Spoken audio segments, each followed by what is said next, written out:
जय श्री राम। जय श्री राम। देखो नरी भाई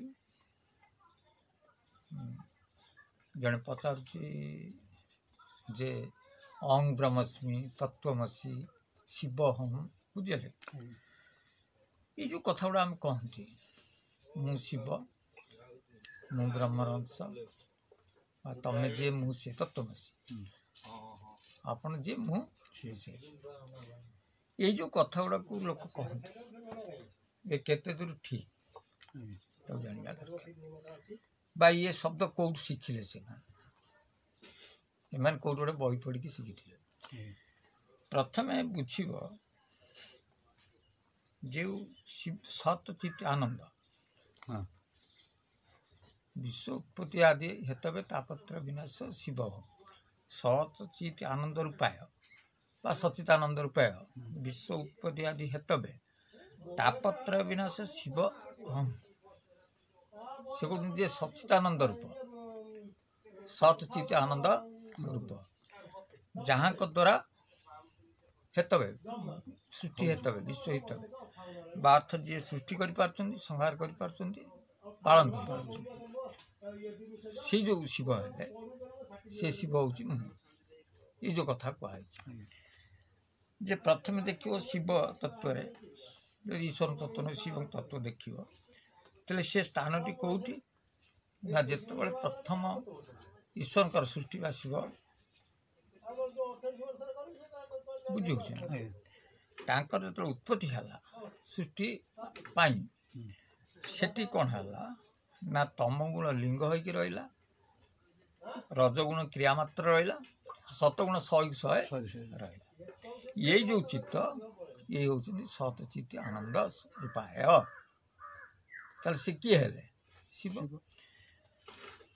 तलू जे आसिले सृष्टि या जो लिंग थिला जे से लिंग रु कौन प्रथम या अविद्या अस्मिता राग देश अभिनिवेश अज्ञानता अज्ञानता रु अहंकारटा सृष्टि है जो अहंकारटा कौन सृष्टि है अज्ञान ना ना से जो सत स्थिति आनंद रूप अहंकारटा तैयारी है से जो अहंकार रु एटा जीवर चित्त हो गला आ गोटे चित्त होगा से जीवर चित्त होगा तेरे जो अहंकार आम भितर सृष्टि जीव हेले अहंकार को विनाश कले सच्चानंद रूप है बुझी हो ना ना तेणु से जो अहंकार को जो माने विनाश करि पारी छंती बा त्रिगुण पवन को जे अतिक्रम करी छंती से माने होई कहि परिबे जे अहं ब्रह्मस्मि अहं शिवम शिव शिवहम मु शिव तत्वमसी से लोक कहि परिबो किंतु आमे जदि ए त्रिगुणात्मक शरीर भीतर रही अर्थात अर्णमय शरीर नहीं जो शरीर आम स्थूल शरीर सूक्ष्म शरीर कारण शरीर रही केबे तमें कहि परिबनी अहं ब्रह्मस्मि एटा हास्यपद कथा तमें कहि परिबो नाही अहं ब्रह्मस्मि कहि परिबो नाही कहीं तुम त्रिगुण तेजिला प्राणी जाने यही सीमा जेपर्यंत त्रिगुण को तुम त्याग करना तुम केम जान सीमा का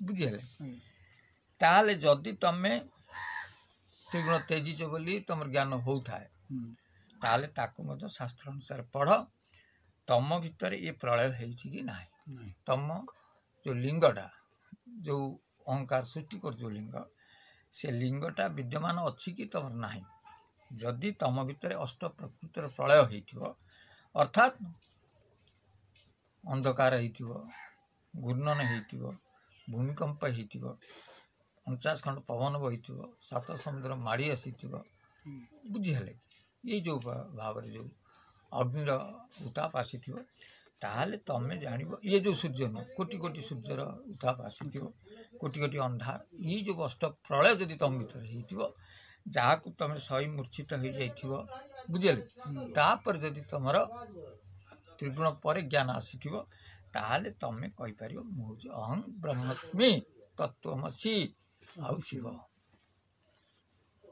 जी ना कहले हम ना बुझे ये गोटा गोटा मिछ कथा ଯେ କୋଉଟା ସେ ବି ଜାଣିବ। ଅଙ୍କେ ପଚାରୁନି ସେ କହିପାରିବ କି? ନା କୋଉଠୁ ଆସିବ ତୀକ୍ଷ୍ଣ ତେଜିନେ ସେ ଜାଣିବ କ'ଣ ସୀମା କ'ଣ ପାଇଁ। ସେ ତ କମି ନାହିଁ ସେ ପର୍ଯ୍ୟନ୍ତ ସେ କହିବ କେବଳ ଏମାନେ କହିଚାଲିବେ ଶିବ ହମ୍ ମୁଁ ଅହଂ ବ୍ରହ୍ମାସ୍ମି ଅମକେଇ ଧମକେଇ କହିବେ ହେଲା।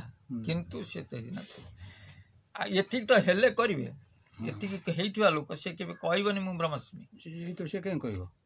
ଯେ ବ୍ରାହ୍ମଣ କେବେ କହିବନି ମୁଁ ବ୍ରାହ୍ମଣ ବ୍ରାହ୍ମଣ। କାହିଁ କହିବ? ଯେଉଁମାନେ ନୁହଁ ସେଇମାନେ କହିବେ। ଏ ବୁଝିଗଲା ପରିଷ୍କାର ଭାବରେ। ଆଜ୍ଞା। ଅବତାର ଗୋଟେ ହେଉଛି ଯେ ଇଏକୁ ଯେ ଅତିକ୍ରମ କରିକି ଯାଇଛି ଅହଙ୍କାରକୁ, ବୁଝିଲେ କି? ସେ ଯେଉଁ ଅହଙ୍କାରକୁ ତେଜିଥିଲା ପ୍ରାଣୀ ବା ତ୍ରିଗୁଣକୁ ତେଜିଥିଲା ପ୍ରାଣୀ, ଈଶ୍ୱର ମଣ୍ଡଳ ଯେଉଁ ସତ ରଜତମ ଯେଉଁ କଥାକୁ ମୁଁ ବୁଝେଇଲି, ଯେ ସଚିତ ଆନନ୍ଦକୁ ଯଦି ଅତିକ୍ରମ କରିକି ଯିବ ତାହେଲେ ବିବେକ ଖ୍ୟାତିକ ଅବସ୍ଥାକୁ ଅତିକ୍ରମ କଲେ ସେଠି ବ୍ରହ୍ମମଣ୍ଡଳ ଦୁଇ ଭାଗରେ ବିଭକ୍ତ ହେଇଛି। ଗୋଟିଏ 3000 ଭକ୍ତ ଅଛନ୍ତି, ଆଉ ଗୋଟିଏ ନିର୍ବାଣ ମଣ୍ଡଳ ଅଛି। ସେ ଯେଉଁ 3000 ଭିତରେ ଯିଏ ରହୁଛନ୍ତି କେଉଁଠି ବୈକୁଣ୍ଠପୁରରେ, ବୁଝିଲା ନା, ସେଇମାନଙ୍କ ଭିତରୁ ଯାହାକୁ ଅବତରଣ କରାଯାଏ ତାଙ୍କୁ ଅବତାର କୁହାଯାଏ। ବୁଝିଲେ? ଆକୁ ବୁଝିକି ରଖ। ୟା ଭିତରୁ ଆସୁନାହାନ୍ତି। ଅବତାର ଯିଏ ଆସୁଛନ୍ତି ଈଶ୍ୱର ମଣ୍ଡଳ ଉପରୁ ଆସୁଛନ୍ତି, ବୈକୁଣ୍ଠପୁର ଆସୁଛନ୍ତି। ଏଇ ଯେଉଁ ମୁଁ ପ୍ରଥମେ ଯେଉଁ ନୈମିତିକ ପ୍ରଳୟ କଥା କହୁଥିଲି, ସେ ପ୍ରଳୟରେ ଦେଖିବ ଏଇ ସପ୍ତ ସିନ୍ଧୁ ଭିତରେ ଠାକୁର ଶୋଇଛନ୍ତି ଅନନ୍ତ ନାଗ ତଳେ, ବୁଝିଲେ? ଆଉ ଲକ୍ଷ୍ମୀ ମା ସେବା କରୁଛନ୍ତି। ଆର୍ ଏଇ ପ୍ରଳୟର ଅନ୍ତିମ ଦୃଶ୍ୟ ହେଉଛି ଏଇଟା, ପ୍ରଥମ ପ୍ରଳୟ। ପ୍ରାକୃତିକ ପ୍ରଳୟ ନୁହଁ ସେଟା। ତେଣୁ ବିଷ୍ଣୁ ପୁରାଣ ଯେତେବେଳେ ଲେଖା ହେଲା, ଯେତେବେଳେ ଦେଖିଲେ ଶଙ୍କରାଚାର୍ଯ୍ୟଙ୍କ ମତରେ କେହି ବୁଝିପାରୁନାହାନ୍ତି ଏଗୁଡ଼ାକୁ, ସେତେବେଳେ ତମର ମାଧବାଚାର୍ଯ୍ୟ ଆସିଲେ ବା ଯେ ଆସିଲେ ନିମକାଚାର୍ଯ୍ୟ ଯିଏ ଆସିଲେ ବିଷ୍ଣୁ ପୁରାଣ ଲେଖିଲେ। ସେଥିରେ ସାରୂପ୍ୟ ସାଲୁକ୍ୟ ସାନ୍ନିଧ୍ୟ ସାଜୁର୍ଯ୍ୟ ଯେଉଁ ମୁକ୍ତିକି ଦେଖେଇଲେ, ସେ ବିଷ୍ଣୁ ପୁରାଣ ଅନୁସାରେ ଏମାନେ କଥା ଗୁଡ଼ା କହୁଛନ୍ତି। ଯେ ଶଙ୍କରାଚାର୍ଯ୍ୟଙ୍କ ବା ବଡ଼ ବଡ଼ ଉପନିଷଦକୁ ପଢ଼ୁନାହାନ୍ତି, ସେ ପଢ଼ିଲେ ବୁଝିପାରନ୍ତି ତା ସୀମାଟା କେଉଁଠି ଅଛି ବା ଅହଙ୍କାରକୁ କେମିତି ଆମେ ତ୍ୟାଗ କରିପାରିବା। ଅହଙ୍କାର ରଖି କେହି କହିପାରିବନି ମୁଁ ହେଉଛି ବ୍ରହ୍ମ। ଏଇଟା ଗୋଟେ ନାମିକ ମାତ୍ର ଖାଲି କହିବା ଛଡ଼ା, ନହେଲେ ପ୍ରକୃତ ପରିଚୟ ତାର ସେଇଆ ନୁହେଁ। ଆଚ୍ଛା, ଏ ବିଷୟରେ ବି ଅଚ୍ୟୁତାନନ୍ଦ ଲେଖିଛନ୍ତି, ଦେଖିବ ଏ ବହି ବୋଧେ ଅନନ୍ତ ବଟ ମୋହ କଳ୍ପରେ ସେ ଲେଖିଛନ୍ତି।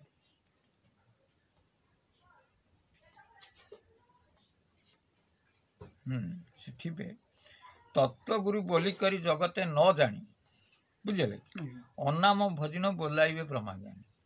ଭଜୁଥିବେ, ଅନାମକୁ ଭଜିବା ପାଟିରେ କେହି କେବେ କିଛି କରିପାରିବନି। ଅନାମ ଭଜିଲେ ଏକାକ୍ଷର ଅଣାକ୍ଷର ଯେତେ ପାଟିରେ ଭଜ, ଯେପର୍ଯ୍ୟନ୍ତ ଭିତରେ ତତ୍ତ୍ୱଗୁରୁ ନ ମିଳିଛନ୍ତି ସେ ଭେଦିନା। ଅନାମ ଭଜିନ ବୋଲେଇବେ, ଭଜନ କରିବେ ବ୍ରହ୍ମଜ୍ଞାନୀ।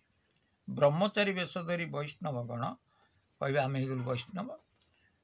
ବ୍ରହ୍ମଜ୍ଞାନୀ ବୋଲାୟନ ଭଜିବେ ଅନାମ, ଆଉ ବ୍ରହ୍ମଚାରୀ ବେଶ ଧରି ବୈଷ୍ଣବ ଗଣ ବ୍ରହ୍ମଚାରୀ ବେଶ ହେଇଯିବେ, ଶିଷ୍ୟ କରିବେ, ବୁଝିଲେ, ଶିଷ୍ୟଙ୍କୁ ଠକିବେ। ଏଇ କଥା ଗୁଡ଼ା ଭଜିବି ଦେବେ, କିନ୍ତୁ ଭିତର ପଟୁ ସେ ଜ୍ଞାନ କହିପାରିବେ ନାହିଁ। ସେ ନିଜେ କହିବେ ସେଇ କଥା। ଅନାମ ଭଜିନ ବୋଲାଇବେ ବ୍ରହ୍ମଜ୍ଞାନୀ, ବ୍ରହ୍ମଚାରୀ ବେଶ ଧରି ବୈଷ୍ଣବ ଗଣ ବ୍ରହ୍ମଜ୍ଞାନୀ ବୋଲାଇବେ ଭଜିବେ ଅନାମ, କହିବେ ଆମ ଅନାମ ଭଜୁଛୁ। ଅନାମକୁ କେମିତି ଭଜିଲା? ଅନାମ ବ୍ରହ୍ମ ଏକାକ୍ଷର ବ୍ରହ୍ମ ଗୁଣାଣ ନ ଜାଣି, ବ୍ରହ୍ମ ଏକାକ୍ଷର କ'ଣ ଆ ବ୍ରହ୍ମ ଗୁଣାଣକୁ ନ ଜାଣି ଭଣ୍ଡ ରୂପେ ଭଣ୍ଡୁଥିବେ ଶିଷ୍ୟଙ୍କୁ ଯେ ପୁଣି।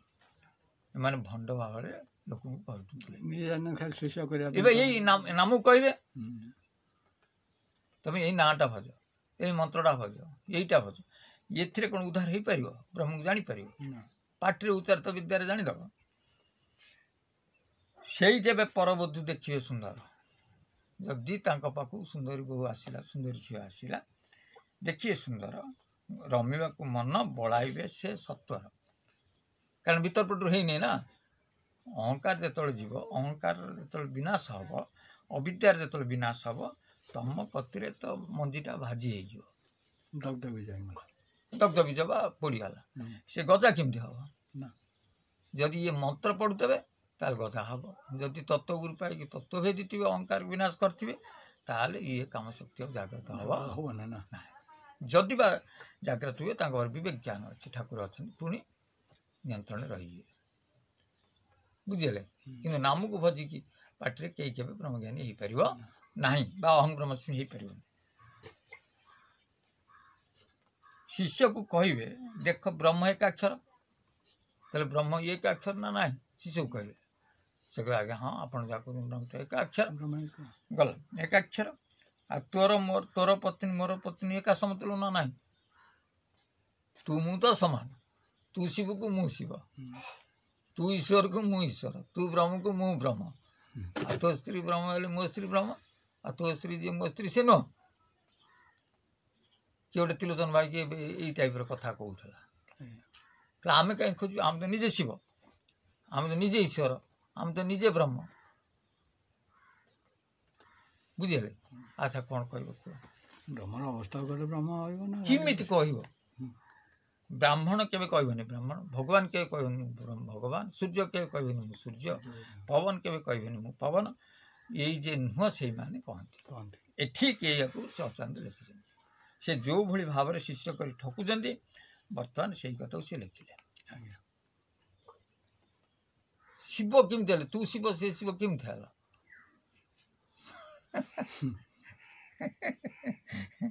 तुम त्रिगुण न तेजी न तुम अहंकार जाइनी तुम शिव होटा शिवर में तलवेश हसैकार दिखाई इकारटा अच्छी ना ना इकार बोले आम भर शब्द ब्रह्म अच्छी प्राण अच्छी चेतना अच्छी आम बंचुं सेटा पलैगले आम शब हो से जो जी आम भितर अच्छा से आत्मा रूप से अच्छा आत्मा जे पर्यंत परमात्मा को जाइनी ब्रह्म को जाइनी से केमती कह अहं ब्रह्मस्मि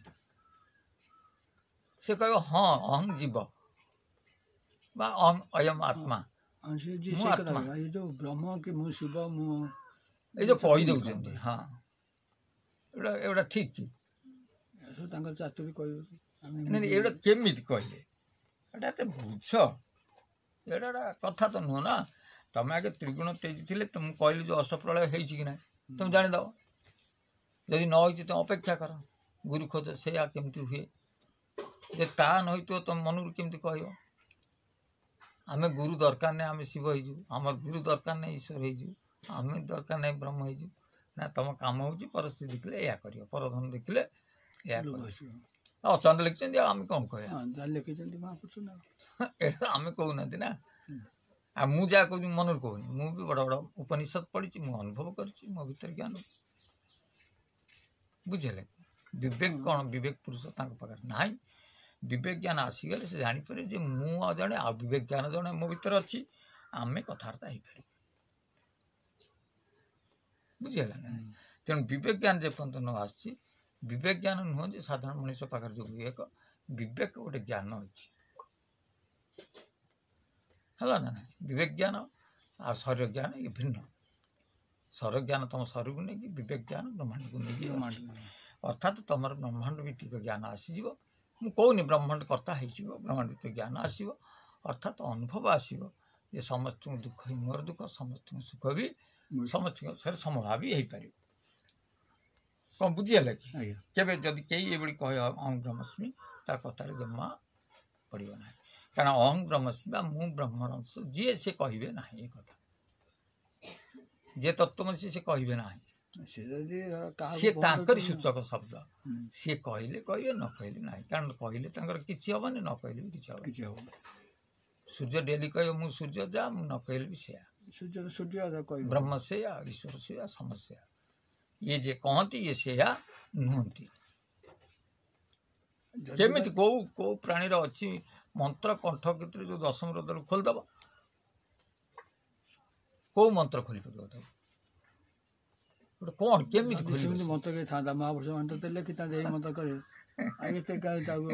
कहीं तत्वगुरु सृष्टि कर ब्रह्मगुरु आसवे कहीं लिखाई एत कथा सब हो जाता बुझीगला मैं जो भल कथा कहूँ आम देख हनुमान चालीसा किए लिखी तुलसीदास कहले तुम अपराध हम हनुमान नहीं नहीं गोस्वामी तुलसीदास महाराज जी गोस्वामी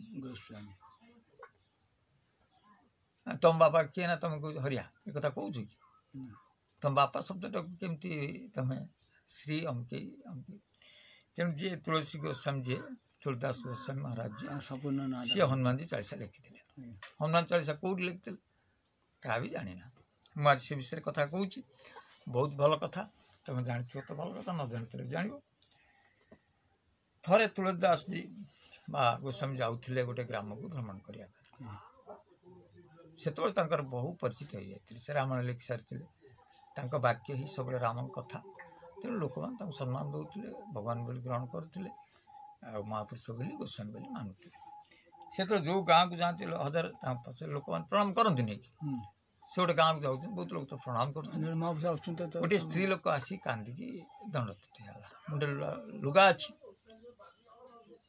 ये कहला माँ ऐसुलक्षणी भाव ऐसुलक्षणी भाव ऐसुलक्षणी आम कहती स्त्री लोक ऐसुलक्षणी आउ कौन कहती से शब्द भाई ऐसुलक्षणी भाव से कहीदे से स्त्री लोक बो बो कांदुची कहले गोस्वामी आपन कौन कले ये कथा कही कौन हो गला भूल माँ कौन असुविधा है ना आज मो स्वामी घंटेला मरी जा मो स्वामी शव नापी गाँ वाला शव बांधुंट सबू जो शुणिली आपण आस देखिली मुझे पाखक गले गोस्वामी आस स्वामी की बंचे देवे मुझे जोड़िकी आसी दंडत हूँ आप कही सारे मुझे ऐसुलक्षणी भाव कि मो स्वामी तो मरी जा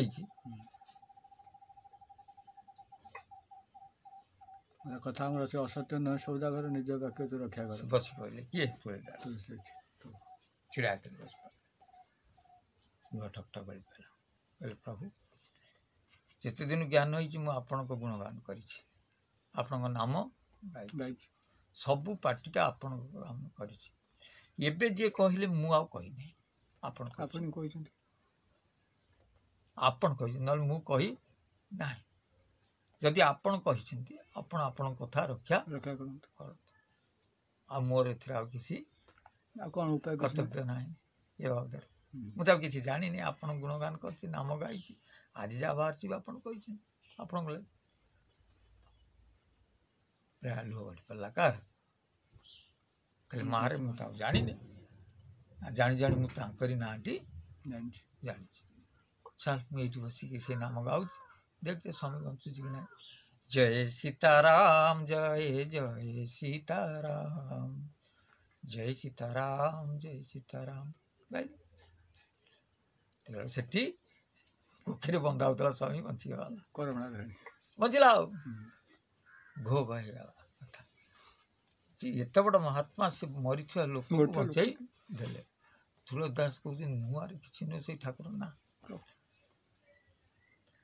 सेतबले एते प्रचार हो गला ये कथाटा गोस्वामी जे घरे घरे पहुँचीगला जो गोटे मुद्दार को गोस्वामी जी बंचई देले से राजा थे अकबर से किए थे अकबर कथा गला जे जड़े हिंदू बाबा हिंदू सन्यासी सी गोटे मुर्दार को बंचई तमें एत चमत्कार शक्ति पाखे अच्छी सब सैन्य पठेल कहले जाओ से गोस्वामी के एठिक डाकिकी आण से चमत्कार कौन देखेबे बुझे ये तो आसिक कहले जो गोस्वामी जी आपन निमंत्रण कराऊँ आप सादर चलतु अकबर सभा को सी आपणकर चमत्कार से देखिए अरे बाबा मुझे किसी चमत्कार जानी ने किसी भी जानी था मुझे चमत्कार मुझे तो नाम छड़ा किसी जानी नहीं से परिस्थिति सेमती आसला से नाम तार बंची थी से कथा मो चमत्कार भितर नुह तेणु तुम राजा कि चमत्कार देखे मुझे कौन जा जानी सीना करी फेरेदे तापर से राजा कहले अकबर को अकबर कहले जाओ तो शीघ्र धरी आण बांधिकी आण जे ठीक आइलानी तक बांधिकी धरिक नहीं गले बांधिकी नहीं गले हाथ कड़ी पकई क्या गोस्वामी गोस्वामी नेला पर से बंदी अवस्था रखिले कहले तमें ये चमत्कार देखे बंदी रू खला खला सी कहला मु महाराज कथा जानी नहीं ना किसी चमत्कार मु जानी ना देखे भी कौन केमी मुझे जानी थे मंत्र मंत्र पढ़ी मुझे चमत्कार देखा पढ़ी पढ़ी मो राम नाम पढ़ी ଏଇଥିରେ ମୁଁ ଆଉ ଚମତ୍କାରଟା କ'ଣ ମୁଁ ତ କିଛି ବୁଝୁନି। ମାନେ ସେଇ ଠାକୁରଙ୍କ ନାମ ଜପ କରି ତାଙ୍କ ସବୁ ବଞ୍ଚିଗଲା। ଯେ ସେ ନାଁ ତ ଆପଣ ଯେ ଚମତ୍କାର ନାଁ କ'ଣ ଆମେ ଚମତ୍କାର ଭାବୁ, ତୁ ଚମତ୍କାର ଦେଖିବୁ ନାମ ତ ଦେଖେଇ ପାରିବୁନି। କହିଲେ ନେଇ ଯାହାକୁ ଜେଲରେ ରଖିଦିଅ, କଳା କୋଠରୀରେ ବନ୍ଦୀ କରିଦିଅ। ନେଇ ଜେଲରେ ପୁରେଇ ଦେଲେ କାହାକୁ? ଗୋସ୍ୱାମୀ ତୁଳସୀ ଦେଖ ଗୋସ୍ୱାମୀକି ନେଇ କେଉଁଠି ପୁରେଇ ଦେଲେ? ଜେଲ। ଯେତେବେଳେ ଜେଲରେ ପୁରେଇଲେ ସିଏ ଆଉ କ'ଣ କରିବେ? ଠାକୁର ନାମ ଗାଇଲେ, ସେ ପ୍ରଭୁଙ୍କ ନାମ ଗାଇବେ ଆଉ କ'ଣ କରିବେ? ଆଉ ବସିବା କାହିଁକି? ତାଳପୋଥି ବାହାର କଲେ, ସେତେବେଳେ ବାହାର କରି କହିଲେ ହନୁମାନ ଚାଳିଶା ଲେଖିବା। ତାହେଲେ ସେ ଜେଲ ଭିତରେ ସେ ହନୁମାନ ଚାଳିଶା ଲେଖିଲେ। ଶ୍ରୀଗୁରୁ ଚରଣ ସରଜ ନିଜ ମନ ମୁକୁରୁ ଧାରି ପରଣ ରଖୁବାର ବିମଲ ଯଶ ଯୋ ଦାୟକୁ ଫଳ ଚାରି। ଲେଖି ଲେଖି ଲେଖି ଲେଖି ଯେତେବେଳେ ଯାଇ ପହଞ୍ଚିଲେ କେଉଁଠି? ଜୟ ଜୟ ଜୟ ହନୁମାନ ଗୋସାଇଁ କୃପା କର ଗୁରୁଦେବ କି जो 100 पाठ कर कोई छुटई बंदी महासुख होई। जो 100 पाठ कर कोई छुटई बंदी महासुख होई। जे 100 बार ये 40 को पढ़िब ता बंदी से मुक्ति लिखुंट लुह ठकटा गलुची।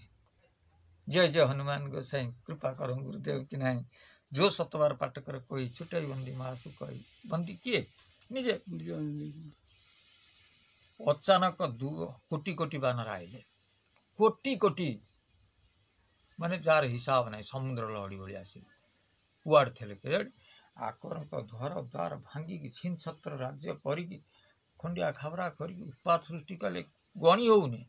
कोटी कोटी कोटी कोटी बानर छिन बन हो गले। लोक खाली घरे कबाड़ देकी लुचिले। आकबर तक सिंहासन मुकट फकट भांगी चुरमार करदे। तापर जड़े छात्र थिले महात्मा कहला तुम भूल करो ना महाराज, जे शीघ्र से हिंदू साधु खोल न तमें रही कि राज्य भी रहा। ये होचंदी हनुमान रूप। कहले एत बानर कौट आसवे? कोटी कोटी समुद्र सहित समान। आकबर कौन कले सीधा गले पातले पड़े गोस्वामीकर तापर बंदी मुक्ति करदे। बुझेगा ना नहीं? बंदी मुक्ति हेले से बंदीशाला जेल खाना भर से हनुमान चालीसा भी लिखी। बुझेगा ना नहीं? तेणु आमको जदि से भाया समस्या आसे तार प्रथम पढ़ जय जय जय हनुमान गोसाई कृपा कर गुरुदेव कि ना जो 100 बार पाठ कर कोई छुटई बंदी महासुख हो। जो यह पढ़े हनुमान चालीसा होए साखी होई सीधी साखी गोरुष। जो यह जोटी बसिकी तुम पढ़ पार अति कम दिन 3 थर हनुमान चालीसा पढ़ा दरकार। त्रिसंध्यार थे प्रभात रुद्र मध्याह्न थे संध्या। तेणु 3 थर जब तुम पढ़ुव देख तुम मुक्ति हो। दी आड़ू जदि बाह्य तुम ग्रह नक्षत्र मानकर बंदी भर रही बंधन जोग अमके जोग सब थी सी भी क्लीयर हो। द्वितीयत हूँ भवसागर मुक्ति राजबंधु मुक्ति। हाँ दीटा हाँ मुझे देखी जनकर पुआ जेल थिला से मत आसी कहला फोन मुझे या कर तुम हनुमान चालीसा टी घरे शीघ्र पढ़ तापर 2 दिन भर पुआ मुक्ति है। से आज 20 वर्ष तले से जानी 500 टका देला ठाकुर भोग कर। एटा मु प्रत्यक्ष भाव कर बुझेगा ना ना? जमी आज अच्युतानंद बाणी की आम जमी बेदर गार बोली मानु। हाँ से समय से कौन अच्युतानंद नाम जो गोस्वामी तुलसी जहाँ लिखी से भी से सम्मान दे से हिसाब से आम मानिया से लेखा। हाँ आम हनुमान जी कह हनुमान हनुमान कह कौन हम जीटा लगुच ना हनुमान जी कि गोस्वामी जी गोटे शब्दर व्यवहार प्रथम ठीक न रही से काम काम कर ना। प्रथम तुम भर अहंकार रे मु ब्रह्म आ से ब्रह्म के जापर ना। तत्वमसी के सहित सामान ना। शिव हम किंतु केवे हो पार ना। किंतु प्रतिदिन मनुष्य पढ़े कौन ना ओं सच्चिदानंद रूपाय विश्व उत्पत्ति आदि हेतवे तापत्रय विनाशाय शिव अहम।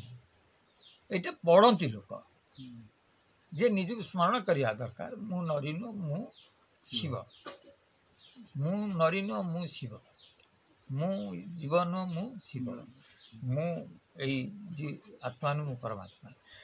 এইটা से निज भीतर रियलाइज करने এইটাও से कहे तापर ताकू गुरु मिलले जाई से जागो जीव ना से को हो ସେଇଟା ବାରମ୍ବାର ଜପ କଲା ମାନେ ବି ଗୁରୁ ଠାକୁର ପହଞ୍ଚେଇବେ पहुँचे ପହଞ୍ଚିଲା ମାନେ ସେ ଗୁରୁ तमें सच्चिदानंद रूपाय विश्व उत्पत्ति आदि हेतवे विश्व उत्पत्ति आदि उत्पत्ति स्थिति प्रलय जहाँ हाथ में थाए जो जगार थाए हेतवे तापत्रय तीन टा ताप को जे विनाश कर त्रिताप को जे विनाश कर पार्छन्ति से स्थान को गले तमें कहि परिबो जे शिव अहम किंतु तापर 1000 कहले कोन तुम शिव हो जीवो ना अनुरमसी कहले ब्रह्म हो जीवो ना तत्वमसी कहले तुम तसे हो जीवो तेणु गुरु न बोलला पंत भीतर से भेद न पाइला पंत बा दशम द्वार खोलिक जे न जाइए ता भीतर को ता भीतर अष्ट प्रलय होनी ये वृथा अहंकारी गर्वी जाट ये अचांद ये जो ये लिखिले ये पर स्त्री परधन को हरण करने ये व्यवस्था कर बही